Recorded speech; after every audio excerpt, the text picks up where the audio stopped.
Bonsoir à tous. Les images que vous allez voir ce soir sont spectaculaires, rarement vues à la télévision, et pourtant elles ont été tournées chez nous en Suisse romande, celles de malheureux vivant en quasi-permanence sous une armure de fil d'argent pour se protéger des ondes électromagnétiques, dont le lit même doit être protégé par un rideau métallique. Les ondes électromagnétiques, justement, ce sont elles qui sont sur le banc de l'accusation, au propre et au figuré. Vous allez entendre un homme en Italie atteint d'une tumeur cancéreuse, dont l'origine, reconnue par un tribunal, est le téléphone portable. Wi-Fi, téléphone mobile, antenne, four à micro-ondes. Les ondes électromagnétiques sont partout, invisibles, mais leurs effets sur la santé sont désormais avérés par les scientifiques. Reste à savoir à quelle dose. Car si les hypersensibles à ces ondes sont des cas particulièrement spectaculaires, les effets sur le cerveau, sur l'ADN ou les risques de cancer chez chacun d'entre nous sont au cœur de la polémique. Le poids des lobbies industriels et la dépendance de notre société à cette haute technologie brouillent les appels à la précaution. Il est temps pourtant de les entendre, ces appels. Regardez ce reportage signé Clémentine Bugnon et Jean-Daniel Bonnenblust. Dans les nouvelles familles de produits connectés, un produit qui est très tendance, c'est la montre connectée, qui vous permet de recevoir vos emails, qui vous permet de regarder vos photos et qui, accessoirement, vous donne l'heure. Ensuite, bien entendu, par excellence, les téléphones mobiles, ils le sont tous aujourd'hui. Toute la gamme des ordinateurs est très connectée. Une famille originale à laquelle on ne pense pas, c'est la famille des balances, des pèse-personnes. On a des bracelets connectés. Alors les bracelets connectés, la particularité, c'est qu'ils vous donnent des informations non seulement sur votre activité physique dans la journée, mais également sur la qualité de votre sommeil, par exemple. Les appareils photo aussi sont devenus connectés. Que ce soit les réflexes, que ce soit les compacts. Et on va peut-être terminer par une famille qui est aussi bien connectée, c'est donc la famille du son. Hein, toutes les petites enceintes acoustiques, les docking stations, sont aujourd'hui toutes connectées. En fait, les produits connectés se développent de plus en plus et on pourrait dire qu'ils sont pratiquement sans limite. On ne sait pas où ça s'arrêtera. Quand on est dans le sans-fil, on est évidemment dans le rayonnement électromagnétique. Est-ce que vous avez des clients qui s'inquiètent de ça? Il y a des clients effectivement qui peuvent poser des questions, mais on fait confiance aux ingénieurs, on fait confiance aux marques qui dosent à des niveaux très faibles pour que ce ne soit pas préjudiciable à la santé des personnes.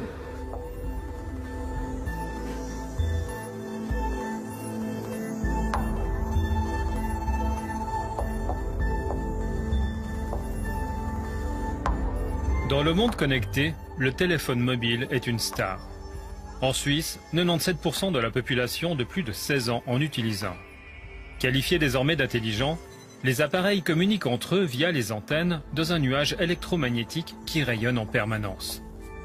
Mais derrière l'enthousiasme quasi général suscité par cette technologie, le débat médical et scientifique s'affole. Le rayonnement de la téléphonie impacte-t-il notre santé? De quelle manière? Ces 10 dernières années, des milliers d'études ont été publiées sur le sujet. Docteur en biologie, Daniel Favre a mené une recherche originale publiée dans une revue scientifique de référence pour l'apiculture. Son idée, placer 2 téléphones en communication de chaque côté d'une ruche et enregistrer le son produit par les abeilles. Alors c'est intéressant de faire avec l'abeille parce qu'elle n'a pas ce qu'on appelle des effets psychosomatiques. Elle réagit ou non. Un être humain va peut-être voir les téléphones et déjà réagir psychosomatiquement et avoir déjà des manifestations de ce mal-être, s'il y a mal-être. L'abeille, elle ne fait pas ça. Elle ne sait pas que je mets 2 téléphones portables. Et je vois, après une demi-heure, 3/4 d'heure, j'entends qu'elle réagit parfois fortement à cette perturbation.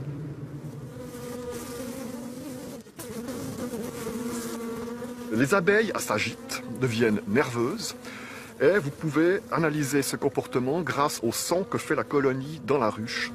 Un son qu'on appelle le chant des abeilles ouvrières, qui est un signal d'une ruche perturbée.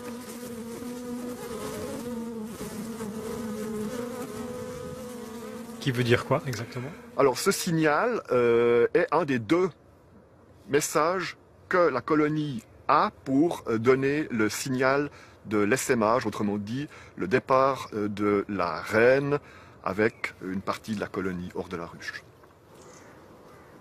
Daniel Favre revient placer un micro à Nouvel An, moment de l'année où le trafic téléphonique est le plus fort. Il enregistre le même son. Les abeilles veulent quitter la ruche. Une expérience qui amène le chercheur à l'hypothèse suivante.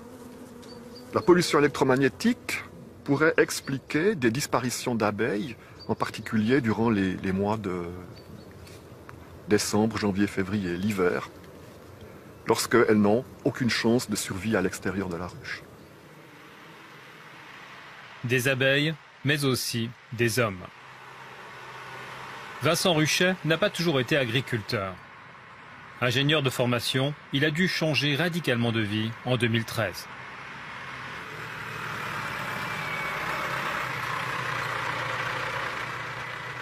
J'étais technicien pour les grands opérateurs de téléphonie mobile. J'avais à peu près entre 10 et 15 appareils qui rayonnaient autour de moi toute la journée. Et c'est suite à ces années d'exposition, à peu près 8 années d'exposition directement, que mon problème est survenu.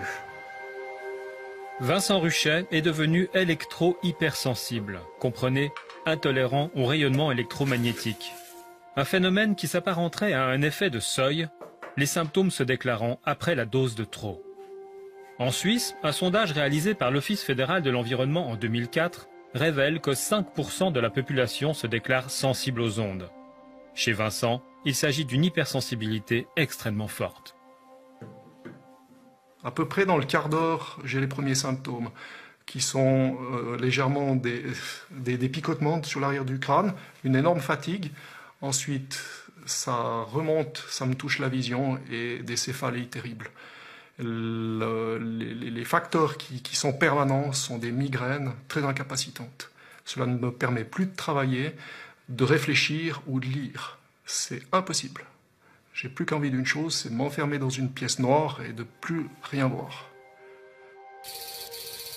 Le spectre électromagnétique s'étend de l'inoffensif rayonnement naturel terrestre à la radioactivité.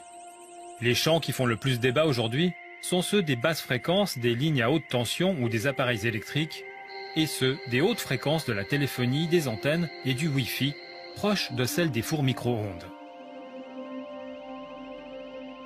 Ces fréquences appartiennent à la famille des rayons non ionisants, et Vincent Ruchet les redoute.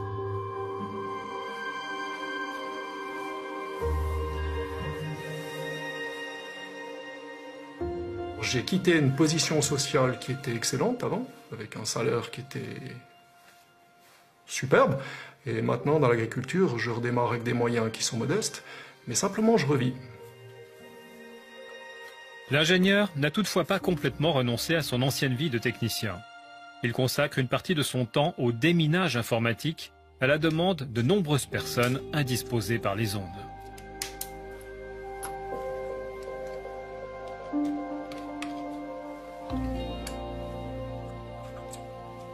Voilà l'élément incriminé, le module haute fréquence, c'est lui qui génère le Wi-Fi, le Bluetooth, et qui nous pose tant de problèmes. Juste ce petit composant électronique, alors qu'on peut très bien faire sans.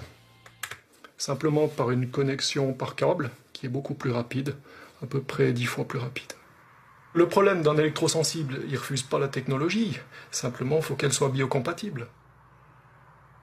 Isolé à 3 km de l'antenne relais la plus proche, Vincent Ruchet a trouvé une solution à son problème. Mais aujourd'hui, il est quasi impossible de se mettre complètement à l'abri du rayonnement. La téléphonie mobile s'appuie sur un réseau de 18 000 antennes bichonnées par les 3 opérateurs, Sunrise, Salt et Swisscom.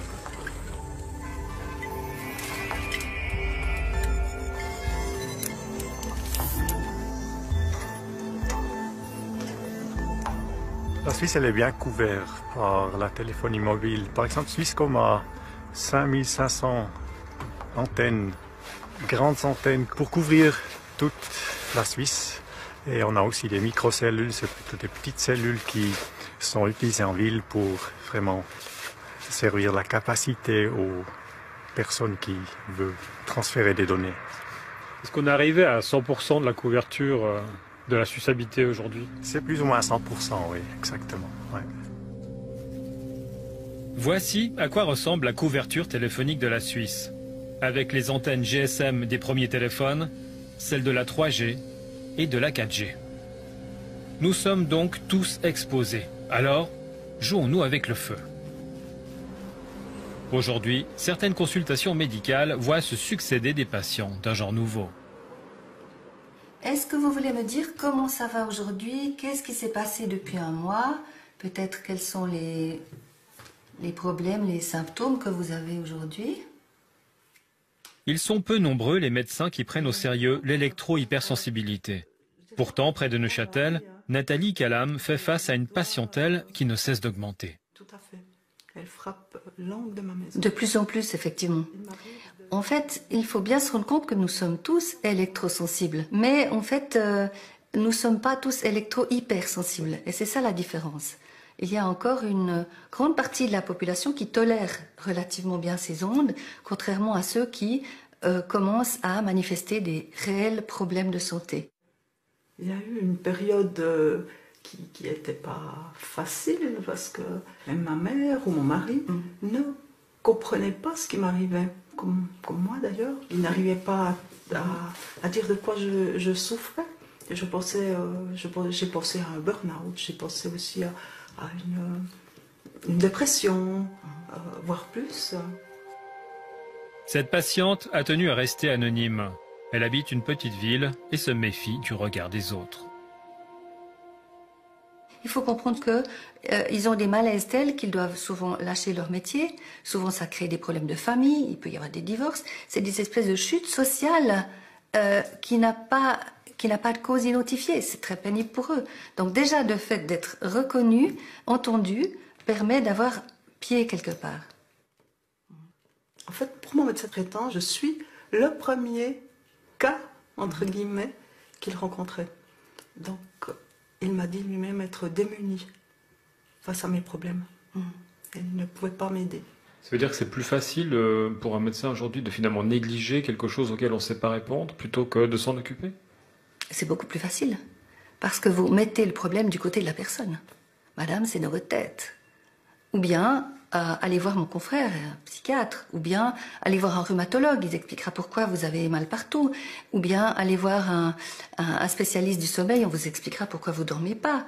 Disons que là, la médecine est tellement fragmentée, elle est tellement spécialisée qu'il y a peu de médecins qui prennent en compte l'entier des problèmes de leurs patients. C'est évidemment plus facile de prescrire un Dafalgan et de référer au confrère que d'ouvrir le problème. L'antenne téléphonique. L'électro-hypersensibilité est considérée comme une maladie en Angleterre, comme un handicap en Suède, où elle est prise en charge et considérée comme une infirmité physique liée à des causes environnementales, mais elle n'est pas reconnue par la Suisse. Ce n'est donc pas des autorités sanitaires fédérales que vient une réelle prise en compte du problème.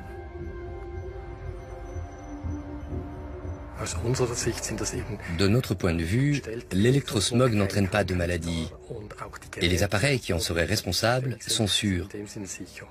Nous ne voyons pas la nécessité d'action urgente. Nous suivons la situation dans le domaine des rayons non ionisants et de l'hypersensibilité. De notre point de vue, ce n'est pas un objectif prioritaire.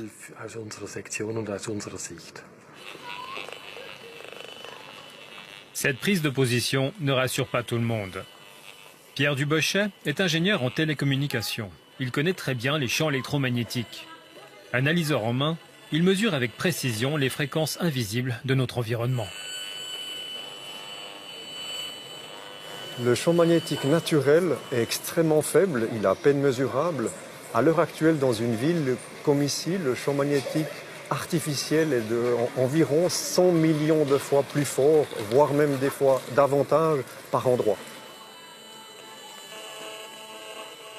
Les micro-ondes qui sont employées pour tous les appareils sans fil ont une particularité physique, c'est de faire un champ qui est extrêmement variable et qui se répartit pas du tout comme la lumière.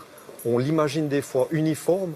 En fait, par endroit, à l'espace d'1 mètre ou même moins, il peut avoir des variations de 10 ou 20 fois. D'où la question suivante, les normes d'émission en vigueur nous protègent-elles efficacement du rayonnement électromagnétique? Il faut savoir que les normes ont été faites bien tardivement, à partir du moment où tous les équipements électriques étaient déjà instaurés. Ces normes ont été établies par l'industrie de manière à avoir des valeurs de rayonnement qui soient acceptables et pour éviter d'avoir des procès. Ces images de la télévision norvégienne montrent comment l'industrie pèse dans l'établissement des normes. La séquence a été tournée lors d'une réunion de l'Institut des ingénieurs électriciens et électroniciens, l'IEEE, une organisation regroupant les spécialistes mondiaux des télécommunications. Quand leurs membres spécialisés dans la sécurité électromagnétique révèlent les noms de leurs employeurs, voilà ce qu'on apprend.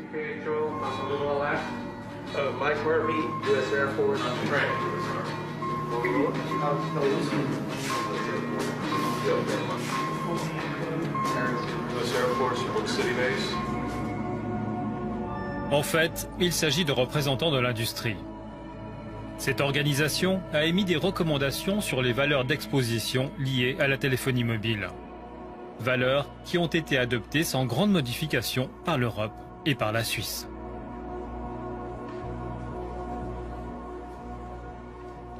Les normes sont définies non pas pour une protection sanitaire en disant il n'y a aucun effet, il n'y a aucun risque. Elles disent simplement au-dessus de ces valeurs, on est certain qu'il y a un risque d'effet biologique à court terme. Et en fait, on a un peu travesti ce message en disant en dessous de ces valeurs, il ne se passe rien. Dans la plupart des pays aujourd'hui, la valeur maximum d'exposition aux antennes est de 61 volts par mètre. La Suisse a repris cette norme en y ajoutant un principe de précaution, limitant à 6 volts par mètre l'exposition dans les lieux dits à utilisation sensible. Sont concernés l'habitat, les écoles, les postes de travail à l'intérieur des bâtiments, certaines places de jeu, mais pas l'espace public extérieur ou les lieux de passage comme les gares. Aujourd'hui, les opérateurs sont toujours plus gourmands. Ils veulent faire sauter le carcan des 6 volts par mètre qu'ils estiment être une limite pour leurs activités. La demande, elle ne cesse pas d'augmenter. Et puis il y a des prédictions qui attendent encore jusqu'en 2020 10 fois plus de données transmises par les réseaux de téléphonie mobile. Mais c'est difficile de construire des nouvelles antennes. Et c'est aussi pour ça qu'on demande une augmentation de la limite, parce qu'on a remarqué que pour les sites existants, c'est plus simple parce que les gens sont habitués et il y a moins d'opposition. Au maximum, on pourra arriver à 17 volts par mètre. 17 volts par mètre pour les lieux à utilisation sensible, c'est presque 3 fois la limite de 6 existante aujourd'hui. Cet enjeu d'importance pour la population est placé entre les mains du Parlement fédéral en décembre dernier. Suite à la pression des télécoms, des députés lancent une motion demandant la fameuse hausse. Le Conseil fédéral accepte la motion, mais demande au Parlement de se prononcer. Le national adopte le texte à une courte majorité, puis vient le tour du Conseil des États qui tient entre ses mains la décision finale.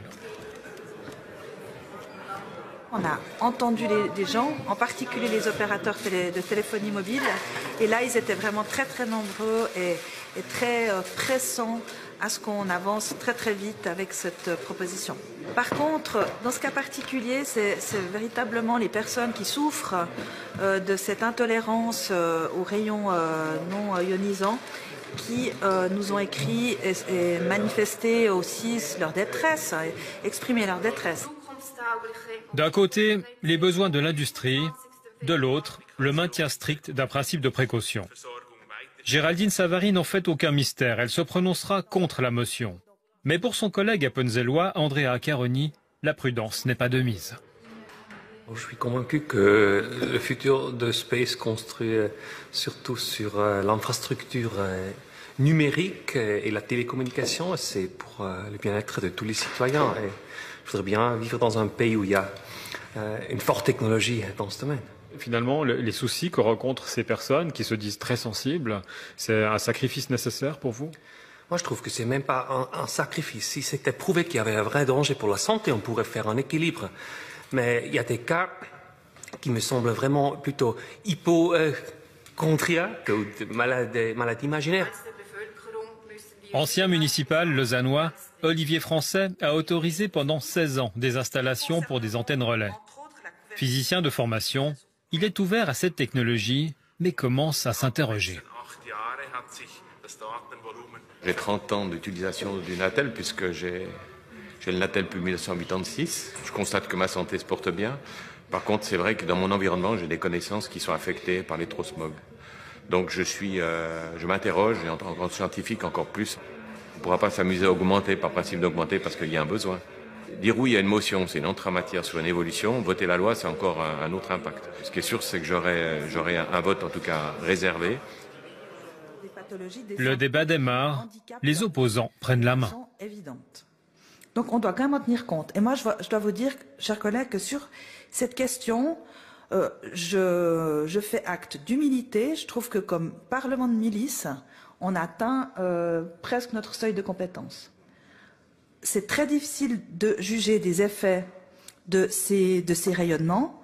C'est très difficile de juger des conséquences de notre décision aujourd'hui si on augmente la puissance de ces antennes. Nous sommes 4 à nous être abstenus sur la prise en considération de cette motion et je suis l'un des 4 qui doute.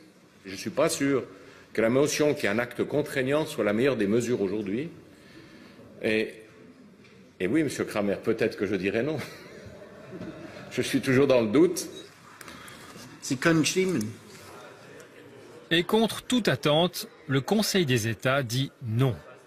Un retournement de situation créé par les partisans du doute qui l'emportent à une voix près. Damit ist die Motion abgelehnt und erledigt. La montée en puissance des antennes relais est donc repoussée à plus tard. Et dans l'attente, le réseau actuel continue à se développer. À Orbe, un projet d'implantation de l'opérateur Salt sème la discorde. On va nous installer une antenne sur le toit du bâtiment qui se trouve juste là à côté de nous. Et cette proximité, bien sûr, m'a interpellé. Et j'ai lancé une opposition à la mise à l'enquête de cette antenne.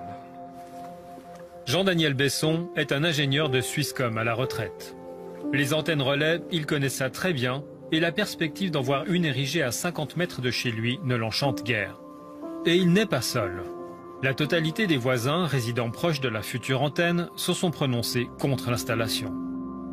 Quand vous étiez dans l'entreprise, est-ce que cette question de sécurité, de dangerosité des ondes supposées, est-ce que c'était thématisé, est-ce qu'on en parlait? Sur l'aspect technique, oui. Jamais sur l'aspect médical. C'est un aspect que j'ai découvert entre-temps. J'ai été confronté en particulier avec mon voisin qui est électro-hypersensible, des choses que j'ignorais aussi. Donc maintenant, je revu un peu ma position. Le voisin de M. Besson habite à 30 mètres de l'immeuble où la future antenne devrait être placée. Juriste de métier, il a été médicalement diagnostiqué électro-hypersensible et doit se protéger de façon intégrale. Depuis 2016, je suis électro-hypersensible. Je dois, le jour, porter des tenues tissées en fil d'argent pour me protéger.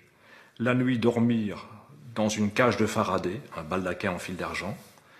Si une telle antenne arrivait, le champ électromagnétique serait encore plus élevé chez moi.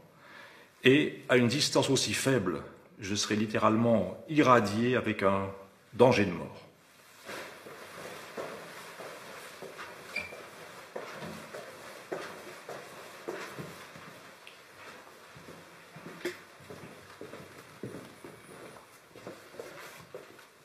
Voici l'installation nécessaire pour la nuit, en l'espèce un baldaquin et un tapis de sol, le tout tissé en fil d'argent et connecté à la terre. Donc, grâce à ceci, on parvient à filtrer environ 90% des champs électromagnétiques de basse, haute et hyperfréquence. La protection n'est donc pas totale, mais cela réduit l'exposition. C'est vraiment une vie qui bascule. Il y a un avant, et puis au cours duquel je m'attendais à rien de tout cela, et puis une césure, et tout à coup c'est la plongée dans un univers.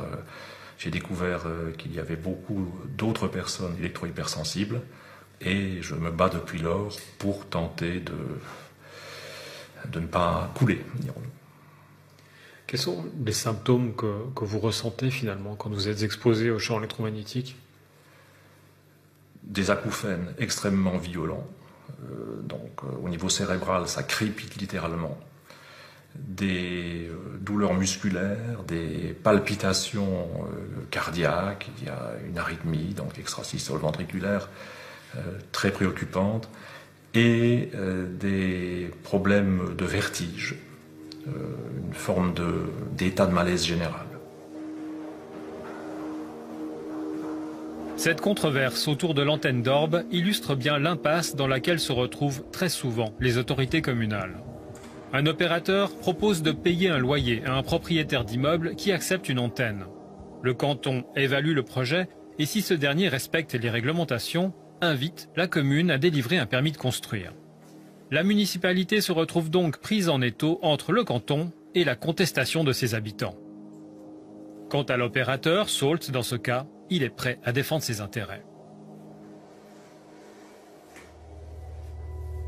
L'autorité cantonale compétente a récemment approuvé notre demande de permis de construire concernant la dite antenne à Orbe.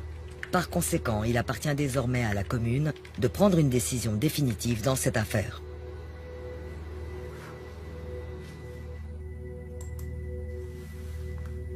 Donc finalement, que risque la commune si vous décidez de ne pas octroyer ce permis de construire?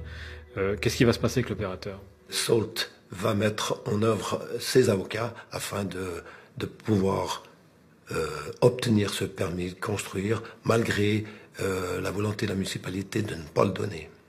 Donc vous faites face finalement à une action juridique? On fait face à une action juridique qui a été menée de nombreuses fois par les communes et malheureusement très souvent perdue par les communes. Alain attend avec anxiété la décision finale concernant l'antenne. Dans l'attente, il mène des recherches sur les effets des champs électromagnétiques et essaye de défendre ses droits. Il me semble qu'un droit de l'homme essentiel est le droit à la santé. Que par ailleurs, quand une constitution garantit le droit à la liberté individuelle, quel est son sens pour une personne comme moi qui ne peut plus aller et venir? À ce jour, l'électro-hypersensibilité est reconnue et décrite par l'OMS, mais le lien causal avec les champs électromagnétiques n'est pas officiellement pris en compte. À Paris, des travaux scientifiques ont permis de mettre en évidence ce syndrome de manière objective. Ces travaux ont été menés par Dominique Bellepomme, cancérologue internationalement reconnu et expert en santé environnementale. Voilà, toutes ces armoires correspondent aux malades venus me consulter pour une intolérance au champ électromagnétique. C'est la plus grande série mondiale, 1500 cas examinés cliniquement et biologiquement depuis ces 5 dernières années.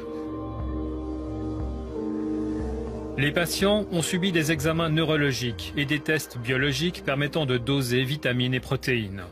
On a aussi mesuré le flux sanguin de leur cerveau, ce qui a permis une découverte inquiétante.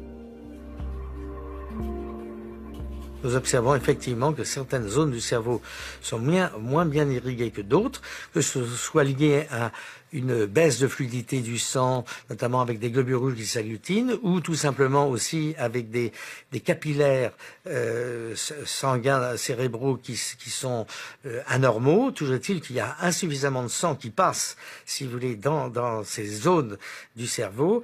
Et à partir du moment où vous avez une baisse du flux sanguin dans certaines zones du cerveau, vous avez une baisse d'oxygène, et quand vous avez un manque d'oxygène qui arrive au niveau des neurones, qui sont les cellules nobles du cerveau, eh bien effectivement, vous avez dans un premier temps un dysfonctionnement des neurones, et si l'exposition au champ électromagnétique persiste, vous avez destruction du neurone, et à ce moment-là, nous entrons dans une véritable maladie d'Alzheimer, ou une maladie apparentée à ce que Alzheimer a décrit. Alors voilà, un écho-doppler cérébral pulsé normal. Le Doppler cérébral pulsé est un instrument permettant de mesurer la vitesse des globules rouges dans les vaisseaux intracrâniens. Ici, c'est le lobe temporal droit, ici, le lobe temporal gauche. Et comme vous le voyez, le flux sanguin passe parfaitement. Chaque fois que c'est rouge ou orange, ça veut dire que le flux sanguin est normal. Par contre, ici, on a le même chez un sujet électro-hypersensible. Comme vous le voyez, ici, dans cette région capsulo-thalamique, qui correspond au système limbique, il y a pratiquement plus de sang, plus de globules rouges qui passent. Un constat alarmant qui commence à trouver une prise en compte toujours plus large au sein de la communauté scientifique.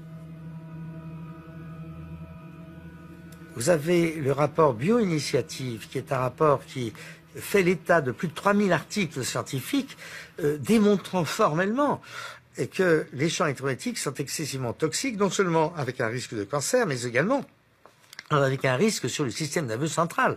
Et il y a des maladies telles que la sclérose en plaques pour lesquelles on suspecte très fortement une origine liée au champ électromagnétique. Donc si vous voulez, c'est pour ça que l'électro-hypersensibilité n'est que la partie émergée de l'iceberg. Et c'est toute une pathologie qui gravite derrière ce premier état biologique qu'est l'électro-hypersensibilité. Aujourd'hui, il y a vraiment un début de reconnaissance qui est croissant au niveau de la communauté médico-scientifique internationale. La communauté scientifique, mais aussi la justice.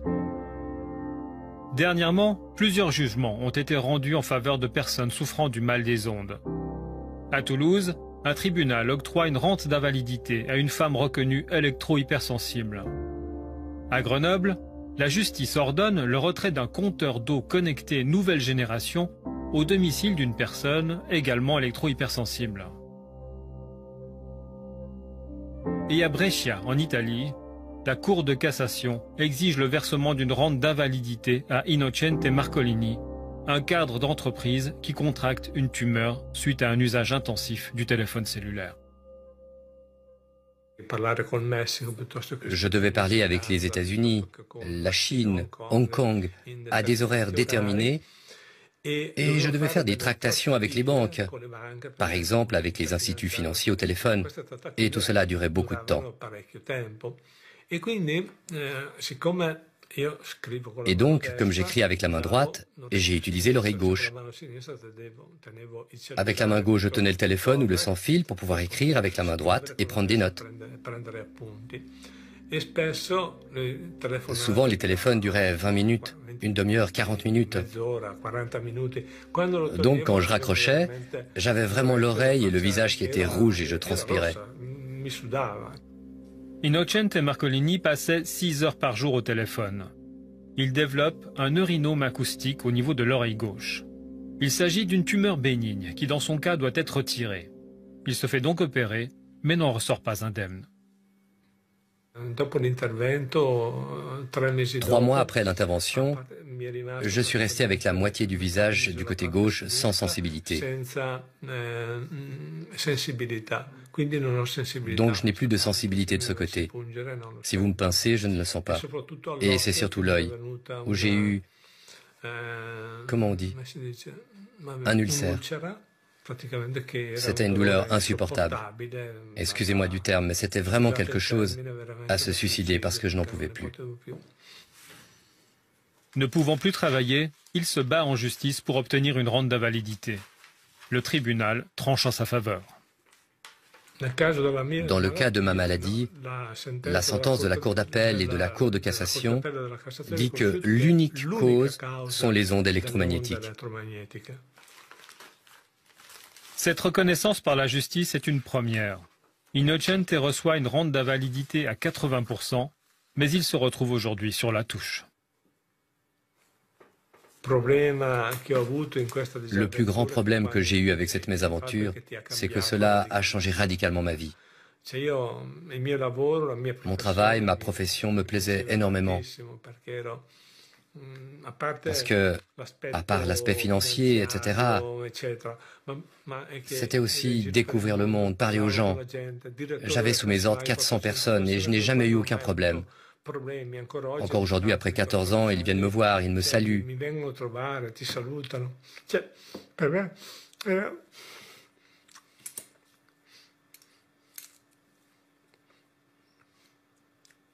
Je n'ai plus la satisfaction de travailler.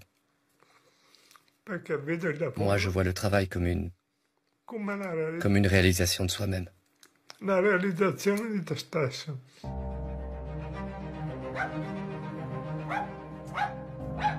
En 2011, le Centre international de recherche sur le cancer, une agence de l'OMS, classe les champs électromagnétiques de la téléphonie mobile, du sans-fil et du Wi-Fi comme des cancérigènes possibles. Une des études les plus récentes sur le cancer a été commanditée par le gouvernement américain à travers son programme toxicologique national. Le but, étudier des rats et des souris soumis au rayonnement de la téléphonie mobile de manière continue sur 2 ans. Nous avons contacté Ron Melnick, la personne qui a conçu le programme de recherche. Il a répondu à nos questions depuis le Connecticut. Nous avons testé l'hypothèse qu'il n'y aurait pas d'effet biologique. Et les résultats disent qu'on peut réfuter cette hypothèse, parce qu'on a observé des effets sur la santé.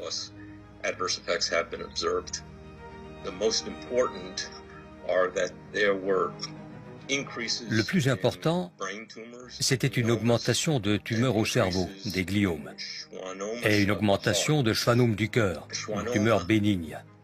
Les cellules de Schwann composent les gaines des nerfs. Là, c'était dans le cœur. Il y avait aussi des dégâts à l'ADN observés dans les cellules du cerveau des rats et des souris.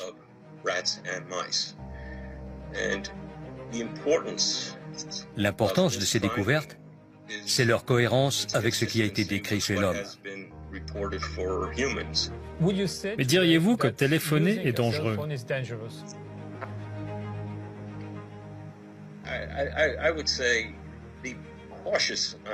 Je dirais qu'il faut être conscient de la manière de l'utiliser. Les enfants devraient être limités dans la durée d'utilisation, surtout quand on sait que les radiations pénètrent plus profondément, avec plus d'intensité dans un cerveau d'enfant. Un cerveau d'enfant en développement est plus vulnérable à ces agents. Mon conseil, soyez conscient de ça. Prenez des mesures de précaution, utilisez les haut-parleurs, utilisez des écouteurs, faites des SMS, sauf quand vous conduisez, et essayez de tenir l'antenne du téléphone loin du corps. Cette mise en évidence d'un risque de cancer confirme les résultats d'autres études sur l'homme menées en Europe. Études qui ont croisé l'apparition de tumeurs et l'usage intensif du téléphone. Toutefois, il existe encore de nombreux sceptiques.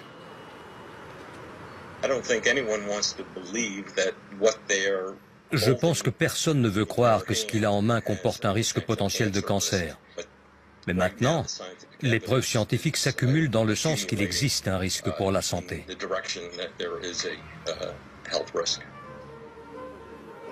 Les résultats de l'étude sont encore partiels, mais le programme toxicologique américain a décidé de les rendre publics en raison de leur importance. Le rapport final sera publié fin 2017. Un point semble faire l'unanimité. Les enfants seraient plus vulnérables que les adultes face au rayonnement électromagnétique. En France, une loi interdit le Wi-Fi dans les crèches, mais en Suisse, il n'y a pas de disposition claire à ce sujet. Sonia et Karine ont toutes deux des enfants de 3 ans dans une école privée genevoise qui a généralisé le Wi-Fi, fréquence proche de la 4G, et elles se battent pour faire remplacer le Wi-Fi par une connexion câblée. Avec Sonia, nous avons été voir le directeur. Elle a été plus que moi à le voir, parce que moi, c'est vrai que je m'étais beaucoup baignée dans les recherches, et puis c'est vrai que c'était une période pas facile, parce que plus je faisais de recherches et plus j'étais inquiète. Et quand même, il faut savoir que je déposais tous les jours mon fils dans la classe. Donc c'était pas une période facile. Et le directeur, au final, a accepté de câbler, mais il ne veut pas payer l'installation. Il va falloir faire un appel de dons aux parents pour obtenir 50 000 francs et câbler. Les présidents de cette association. Quand on est maman de petits-enfants, on est en droit de se demander si on ne soumet pas nos enfants à un danger direct lorsqu'on les met dans une école qui utilise le Wi-Fi, par exemple. Karine et Sonia n'ont pas souhaité communiquer le nom de l'école dans laquelle vont leurs enfants.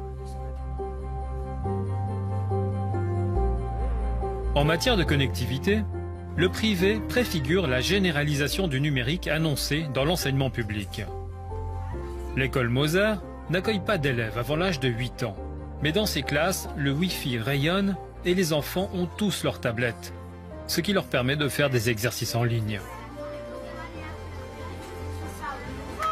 Quand la maîtresse elle dit qu'on travaille avec les iPads, il y a beaucoup plus de monde on est plus content d'être sur les iPads que d'écrire, mais... Et surtout on avance plus vite parce que c'est plus rapide et on écrit moins, donc ça avance plus vite, donc on fait plus d'exercices, donc on apprend plus. En fait, on a des applications pour faire des exercices et tout. Et c'est plus sympa, et quand c'est plus sympa, on apprend mieux. Tous les départements d'instruction publique, tous les pays aujourd'hui investissent massivement dans le déploiement de Wi-Fi dans les écoles parce qu'il y a une interaction qui est extraordinaire, qui serait complètement impossible avec des outils câblés. Donc on n'est plus dans cette logique-là, je crois. Mais les gars, on en fait une seule. Vous avez assez confiance dans l'arsenal législatif qui réglemente le domaine aujourd'hui? Je préfère avoir confiance. Voilà ce que je peux dire. Maintenant, oui, ça serait quand même assez énorme d'imaginer que les lobbies industriels et économiques aient un poids pareil aujourd'hui au XXIe siècle par rapport aux chercheurs, par rapport à l'indépendance de la recherche. Je crois dans les normes aujourd'hui européennes qui ont décidé et décrété qu'on avait encore la possibilité de laisser utiliser ces outils, même avec des enfants plus jeunes, et que leur exposition n'était pas et leur santé mise en danger. Mais peut-on vraiment faire confiance? En 2006, les universités de Bâle et de Berne analysent une 60aine d'études portant sur la dangerosité du téléphone mobile. Découverte des chercheurs, les études financées par l'industrie observent des effets négatifs sur la santé dans 33% des cas. Les études financées par le public observent des effets négatifs dans 82% des cas. Conclusion, les résultats diffèrent en fonction du financement, ce qui jette un doute sur l'indépendance des chercheurs. Au Parlement de Strasbourg, la députée verte et docteur en biologie Michèle Rivasi dénonce ce phénomène. On a plein de faisceaux scientifiques avec des expertises indépendantes qui montrent qu'il y a un effet, et puis les opérateurs nous sortent d'autres études qui financent eux-mêmes, vous voyez, pour entretenir le doute. On a eu le tabac qui nous a montré qu'il y avait des experts financés par l'industrie du tabac, et maintenant on a plein d'experts financés par les opérateurs de téléphonie mobile, parce que l'argent est roi et notre santé est secondaire. Lorsque vous avez après un problème sanitaire, ça coûte des milliards d'euros à la société. Mais on ne veut pas les prendre en charge parce qu'on est sur l'effet immédiat, on est sur le court terme. Et moi, ce que j'essaie de leur montrer, c'est que si on continue comme ça, toutes les études scientifiques montrent qu'il y aura une augmentation de gens qui seront intolérants aux champs électromagnétiques et qu'il faut anticiper, il faut diminuer, vous voyez, les champs électromagnétiques. Donc c'est à nous, députés européens, vous voyez, de pousser la Commission et de pousser justement ces financements pour une recherche indépendante. Parce que si elle n'est pas indépendante, on connaît déjà la conclusion. Michèle Rivasi se bat activement pour la création de zones blanches libérées des rayonnements électromagnétiques. En Suisse, il n'y en a pas, à l'exception de ce petit immeuble proche de Zurich. Ici vivent une vingtaine de personnes hypersensibles aux ondes, aux produits chimiques et autres polluants de l'environnement. Un bâtiment né d'une longue lutte menée par Christian Schifferle.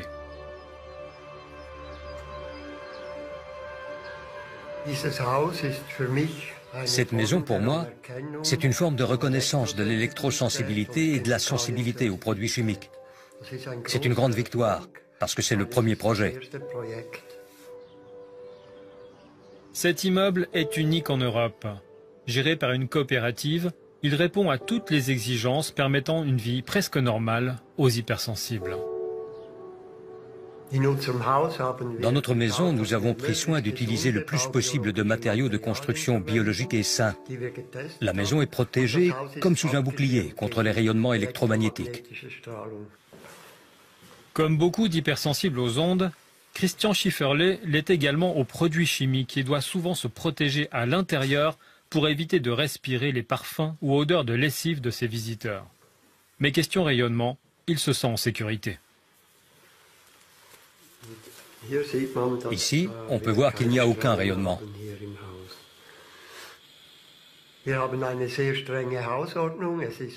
Nous avons des règles très strictes.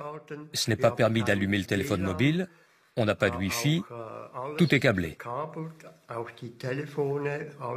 Pour les téléphones, nous n'avons que des téléphones fixes et pas d'émetteurs dans notre maison.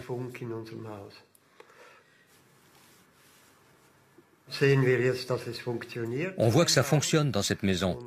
Et même si les sensibilités sont très variables d'une personne à l'autre, on a trouvé une solution. Et nous aimerions réaliser d'autres projets. Ce serait super. Le bâti conventionnel, par contre, est perméable aux champs électromagnétiques. Nos logements sont truffés d'appareils dont le rayonnement traverse les murs. Alors, certains veulent savoir à quoi s'en tenir. Pierre Dubochet rend visite à la famille Breda pour faire le point sur l'intensité de leur exposition. Analyseur en main, l'ingénieur mesure les champs de basse fréquence émis par les appareils électriques et ceux de haute fréquence du téléphone et du Wi-Fi. Premier test avec le four micro-ondes.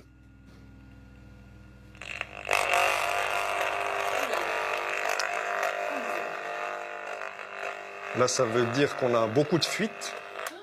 Donc les micro-ondes ne restent pas dans la cage, elles sortent. Alors on ne les sent pas forcément, mais elles sont présentes à un niveau qui est assez élevé. Vous voyez ici, on entend très bien, il y a un niveau d'onde qui est encore assez élevé pour le four à micro-ondes. Je dirais que des personnes très sensibles pourrait être incommodé par cet appareil à 20 ou 30 mètres de distance. À côté, vous avez un téléphone DECT, un téléphone sans fil. Pour l'instant, je vois qu'il est sur la base et je vais vous demander de lever le combiné. Alors, je descends le volume. Là, je vous invite aussi, dans la mesure où vous n'employez pas le téléphone, de le poser sur le socle, parce que si vous le laissez par exemple le soir, ici sur la table, et que vous avez votre chambre à coucher qui est assez proche, autour de votre lit, il y aura le rayonnement du téléphone DECT. Mais ce qui veut dire que quand je téléphone, je m'en prends plein la tête avec ce téléphone-là. L'appareil émet au moment où vous téléphonez, comme avec un smartphone ou comme d'autres appareils. Ça, c'est la technologie qui veut ça. Vient le tour de la petite enceinte Bluetooth.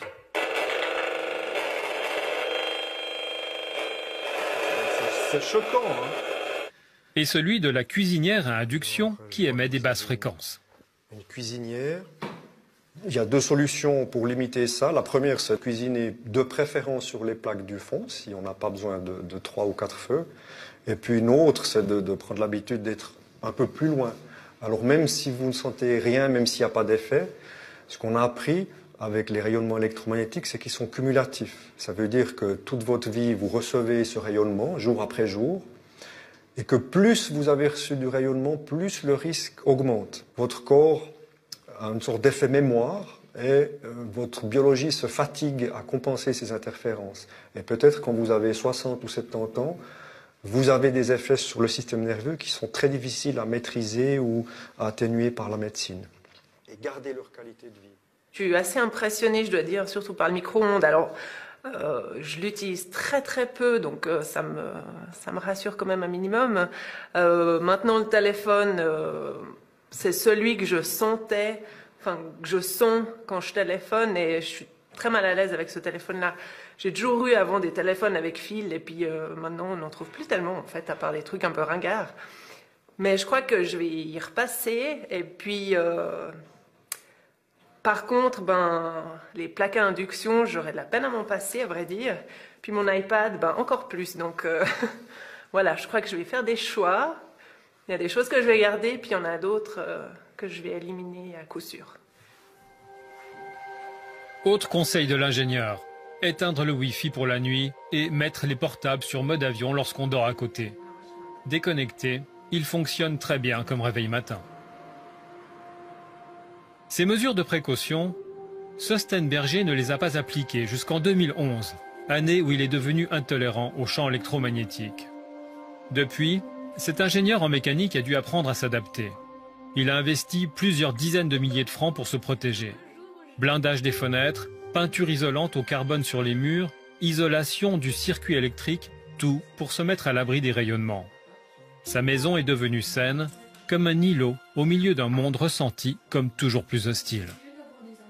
Il n'y a plus de ciné, il n'y a plus d'exposition, il n'y a plus de musée, il n'y a plus. Mais nos filles, quand elles donnent des représentations théâtrales ou dans le cadre scolaire, en gros, j'en suis exclu de facto, ce qui est assez pénible aussi. Socialement parlant, mon rôle de paternel est bien réduit. Bon, alors ce qu'on s'est dit, c'est si on peut plus aller dans le monde, c'est le monde qui va venir à nous. Donc on essaie de faire des invitations. Ou alors si y a quelque chose en externe, toujours dire bon ben, faudra éteindre votre Wi-Fi, ou faudra désactiver les téléphones. Ou est-ce qu'on pourrait pas plutôt se faire la promenade là? On sait qu'il n'y a pas d'antenne. Voilà, mais moi qu'adorer promener, maintenant c'est un peu raté quoi. Soit je vais tout seul, ou j'y vais pas. Donc c'est toujours le choix. Est-ce que je laisse mon mari tout seul à la maison comme un chien ou on fait des choses en famille? Donc si on veut faire des choses en famille, c'est ici.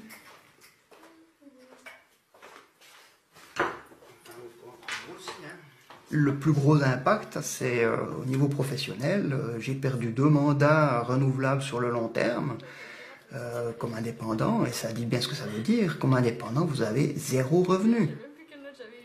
C'est du coup vous qui faites bouillir la marmite, si je puis dire? Oui. Ah, oui. Je suis à temps partiel et puis on vit à 4 sur mon temps partiel. Oui. Donc c'est vrai que c'est une charge pesante sur mes épaules. De leur côté, Lynn et Marie-Lou ont appris à limiter leur exposition suite aux problèmes de leur père. Je pense que ça doit être assez difficile pour lui justement. Et aussi difficile pour nous du coup, parce qu'il y a des sortes d'échos. Et je pense que ça peut arriver à tout le monde. Et puis c'est ça qui est vraiment grave, dans le sens que tout d'un coup quelqu'un qui va très bien peut aller mal. Et ça nous prend par surprise quoi. Être hypersensible dans un monde connecté en plein développement, c'est se résigner à vivre comme un marginal.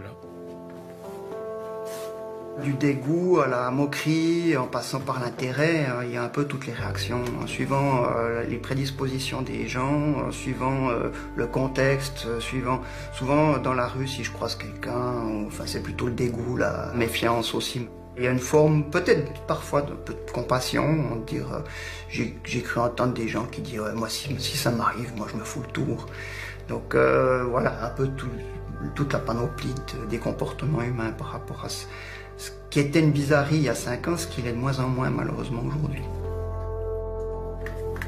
À l'aube de l'avènement de la 5G, qui nécessitera des capacités de transmission plus puissantes encore, les mises en garde de la communauté scientifique se font toujours plus précises. Certains jugeront peut-être cette prudence excessive, mais il devient toujours plus difficile d'ignorer les effets imputables à cette technologie. Quel prix serons-nous prêts à payer pour continuer à en profiter ?